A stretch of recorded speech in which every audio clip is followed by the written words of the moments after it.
ایران امریکہ مذاکرات کے دوسرے دور کے لیے اسلام آباد میں تیاریاں مکمل، وفود کا انتظار۔ ایران امریکہ عارضی جنگ بندی بدھ کی رات ختم ہوگی۔ امریکی میڈیا کے مطابق نائب صدر جے ڈی وینس کی ٹیم کے ہمراہ پاکستان روانگی آج متوقع ہے۔ ایرانی سرکاری میڈیا کے مطابق اب تک ایران کا کوئی سفارتی، مرکزی، ثانوی یا فالو اپ مشن اسلام آباد نہیں پہنچا۔ امریکی صدر ٹرمپ کا کہنا ہے کہ بحری ناکہ بندی کے خاتمے کے لیے ایران کو ڈیل کرنا ہوگی، مذاکرات کرنے ہوں گے۔ دوسری طرف ایران نے مذاکرات کو امریکہ کی بحری ناکہ بندی کے خاتمے سے مشروط کر دیا۔ پارلیمانی اسپیکر کالیباف کا کہنا ہے کہ دھمکیوں کے ساتھ مذاکرات قبول نہیں۔ صدر ٹرمپ کا ایران پر جنگ بندی معاہدے کی خلاف ورزی کا اعلان، الزام جاری۔ مختصر بیان میں کہا کہ ایران نے متعدد بار جنگ بندی کی خلاف ورزیاں کی۔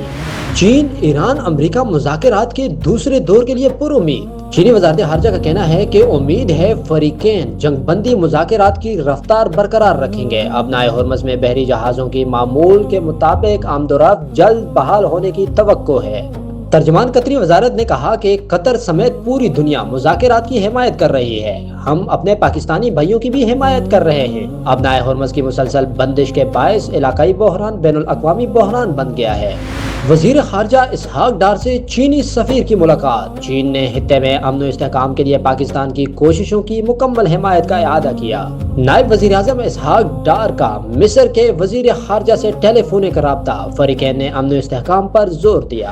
ایرانی فوج کے مشترکہ کمان خاتم الانبیاء ہیڈ کوارٹر کے سربراہ جنرل عبداللہی کا کہنا ہے کہ ایران مخالفین کی کسی بھی جارحانہ کارروائی کا فوری فیصلہ کن جواب دینے کے لیے تیار ہے۔ مزید کہا، ابنائے ہرمز پر ایران کا کنٹرول مضبوط ہے۔ امریکی صدر کو زمینی صورتحال کے بارے میں غلط بیانیاں بنانے کی اجازت نہیں دیں گے۔ ایرانی آئل ٹینکر سیلیسٹی نے بحفاظت بحیرہ عرب عبور کر لیا۔ ایرانی سرکاری ٹی وی کے مطابق امریکی دھمکیوں کے باوجود ٹینکر ایران کے سمندری حدود میں داخل ہوا۔